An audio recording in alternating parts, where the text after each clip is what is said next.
Hello दोस्तों, मेरा नाम है अंकित कुमार और आप देख रहे हैं the final death of story. अगर आप इस चैनल पर नए हैं तो इस चैनल को सब्सक्राइब करना ना भूलिएगा। तो चलिए दोस्तों, बिना आपका वक्त ज़ाया करते हुए शुरू करते हैं आज की कहानी। आज जिन दो दोस्तों की हम कहानी आपको सुनाने जा रहे हैं, कहीं ऐसा ही कोई दोस्त आपका भी तो नहीं। हर दिन की तरह पुष्कर आज भी डिनर ब्रेक के दौरान अपने ऑफिस की वर्क स्टेशन से अपने रायपुर के करीबी दोस्त निहार से वीडियो चैट कर रहा था। हर दिन की तरह उन दोनों की बातें भी नॉर्मल थी और बातों ही बातों में निहार ने पुष्कर से पूछा, यार तेरे बगल में बैठकर जो तेरा यार काम करता है, क्या तू ऑफिस नहीं आया?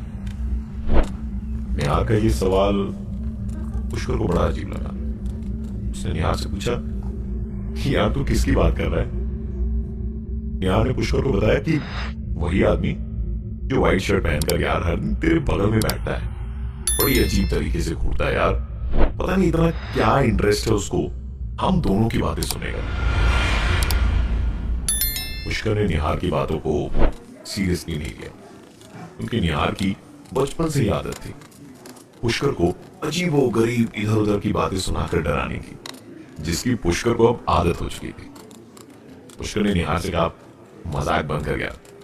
लेकिन निहार उल्टे उसे आंखें दिखाते हुए कहता है कि वो इस बार पुष्कर के साथ कोई गंदा मजाक नहीं कर रहा है और ना ही उसे डराने की कोशिश कर रहा है।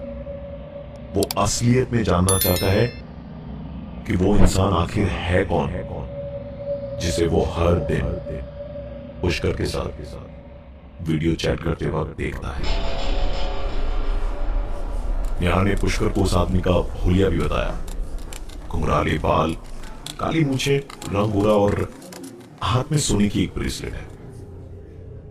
पुष्कर ने भूत प्रेत की कहानियां बहुत सुनी थी और यह भी सुना था कि आत्माएं हमारे आस पास भटकती हैं, लेकिन हम शायद उन्हें देख नहीं पाते। पुष्कर जहां बैठता था उसके अगल बगल सिर्फ लड़कियां ही बैठती थी और अगर निहार के बताए हुए हुलिये की बात करें तो घुंघराले बालों वाला शायद ही कोई पुष्कर के ऑफिस में काम करता था। तो निहार किसकी बात कर रहा? पुष्कर निहार से बात कर ही रहा था कि अचानक एक जोरदार आवाज ने उसका ध्यान खींच लिया। कमरे की सारी बत्तियां गुल हो गई थी। पुष्कर ने कहा, निहार तू यहीं रुक, मैं 2 मिनट में वापस आया। बाहर जाने पर पता चला कि ट्रांसफार्मर में आग लगने से सारे इलाके की बत्ती गुल हो गई है। पुष्कर का कंप्यूटर यूपीएस की बदौलत अभी भी चल रहा था। वो जब वापस अंदर गया तो ये देखकर हैरान था कि निहार किसी से हंस कर बात कर रहा था। पुष्कर ने कहा कि तू पागल हो गया क्या? किससे बातें कर रहा था? निहार ने बताया कि वो उसी आदमी से बात कर रहा था जिसका जिक्र उसने अभी थोड़ी देर पहले किया था। पुष्कर ने अपने अगल बगल देखा पर उसे कोई नजर नहीं आया। उसने कहा, यार मजाक बंद कर निहार। पर निहार ने एक बार फिर कहा कि वो कोई मजाक नहीं कर रहा और वो आदमी जिससे निहार बातें कर रहा था वो इस वक्त पुष्कर के ठीक पीछे खड़ा है। इतना कहने के साथ ही पुष्कर का कंप्यूटर जो अब तक यूपीएस की बदौलत चल रहा था वो भी बंद हो गया। पुष्कर की हिम्मत नहीं हो पा रही थी कि वो अपने पीछे घूमकर देखे। पूरे कमरे में शांति थी। तभी उस शांति को भंग करते हुए पुष्कर का फोन बजा। पुष्कर की धड़कनें तेज हो गई थी बस एक फोन रिंग से। शायद जिंदगी में पहली बार एक फोन रिंग से वो इतना डरा होगा। फोन निहार का ही था, लेकिन पुष्कर ने पुष्कर ने फोन डिस्कनेक्ट कर दिया। एक बार फिर कमरे में पहले जैसी ही शांति छा गई। लेकिन ठीक 10 से 15 सेकंड के बाद पुष्कर का फोन बजा, जो लगातार बजता ही रहा। अंततः परेशान होकर पुष्कर ने फोन उठा ही लिया। नेहा ने कहा, यार तू चुपचाप मॉनिटर के सामने क्यों बैठा है, बात क्यों नहीं कर रहा? लगता है तू मुझे देख सुन नहीं पा रहा है। पुष्कर ने कहा, क्या बकवास की बात कर रहा है, मेरा कंप्यूटर बंद पड़ा है। सुनकर नेहा ने कहा, ठीक से चेक कर, क्योंकि मैं तो तुझे देख पा रहा हूं। उस दिन पुष्कर और अपनी ऑफिस में काम नहीं कर पाया। हर रोज की तरह ना ही अपने दोस्तों से मिला और ना ही किसी ढाबे पर बैठकर गप्पे मारे।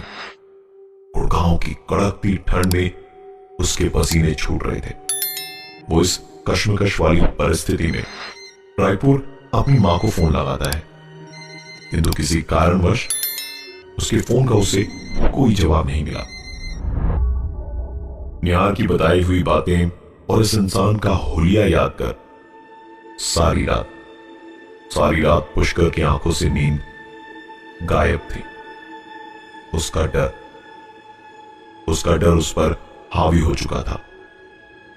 किसी तरह आज की ये भयानक रात गुजरी और सुबह जब उसकी आंख खुली तो उसने पाया कि कल रात वो सोफे पर ही लेट गया था और उसके हाथ में लोहे का एक सामान था। उसे बचपन में मां की कही हुई बात याद आ गई। पुष्कर की मां कहा करती थी कि जब भी कभी कोई डर या भय सताए तो हाथ में लोहे का कोई सामान ले लो। शायद बीती रात पुष्कर इतना ही डर गया था कि उसने लोहे का कोई सामान लिया, लेकिन उसे यह बिल्कुल भी याद नहीं कब, कहां और कैसे। पुष्कर ने अपना होश संभाला और ऑफिस के लिए तैयार होने लगा। आज ऑफिस पहुंचने में उसे थोड़ी लेट होने वाली थी, क्योंकि आंख खुलते खुलते काफी समय निकल गया था। अपने ऑफिस के लिफ्ट में भीड़ होने के बावजूद पुष्कर को एक अजीब सा डर लग रहा था।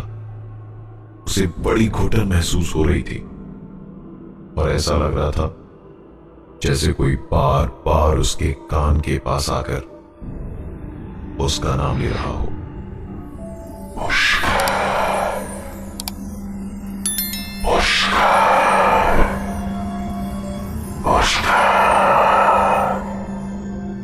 एक ठंडी हवा को वो अपने कंधे पर महसूस कर रहा था, मानो कोई जानबूझकर अपनी सांसें उसके कंधे पर छोड़ रहा हो। जबकि पुष्कर लिफ्ट की दीवार से एकदम कोने में सट के खड़ा था। रात करीबन 2 बजे पुष्कर के फ्लैट की 2 बेल बजी। उसने आधी नींद में ही उठकर हिम्मत जुटाई और दरवाजा खोला, परंतु वहां कोई भी नहीं था।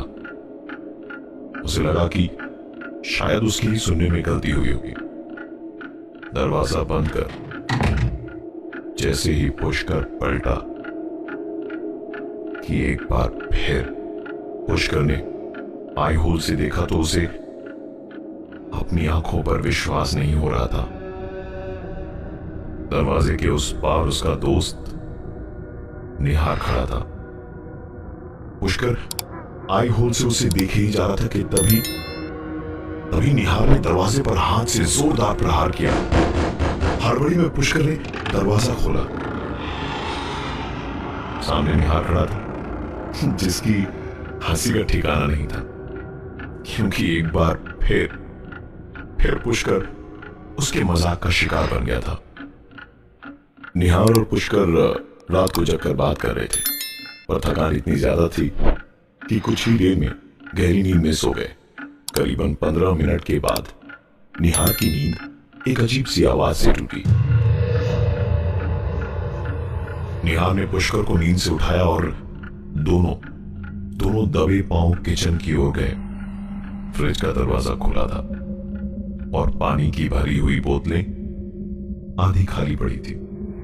सबसे आश्चर्यजनक बात यह थी कि वो दोनों किचन के सामने ही खड़े थे और वो आवाजें स्पष्ट रूप से सुन पा रहे थे, परंतु ना तो कोई बर्तन हिल रहा था और ना ही वहां उन्हें कोई दिखाई दे रहा था। सुबह की पहली किरण के साथ वो दोनों वहां से ट्रेन पकड़कर रायपुर के लिए रवाना हो गए। दोनों रायपुर स्टेशन पर रिक्शे की खोज में थे। तभी पुष्कर को सामने पान की दुकान पर एक आदमी दिखाई दिया, जिसके बाल घुंघराले, सफेद शर्ट, हाथ में सोने की ब्रेसलेट और दो और उसकी मूंछें भी थी। पुष्कर ने पहली बार उस आदमी को साक्षात अपने सामने देखा था, जो निहार को रोज वीडियो चैट के समय दिखाई देता था।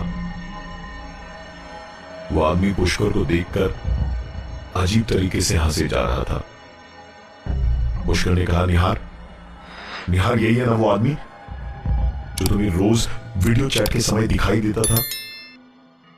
निहार ने कहा, तुझे अभी भी याद है वो आदमी? वो तो मैं मजाक में यूं ही कहा करता था।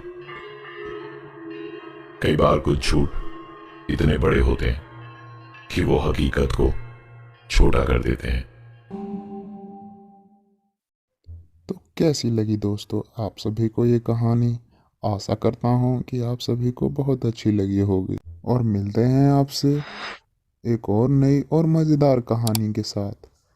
अगर आपको भी ऐसी डरावनी कहानियाँ सुनना पसंद है तो हमें कमेंट में ज़रूर बताइए, और हाँ, लाइक, शेयर और सब्सक्राइब करना ना भूलिएगा।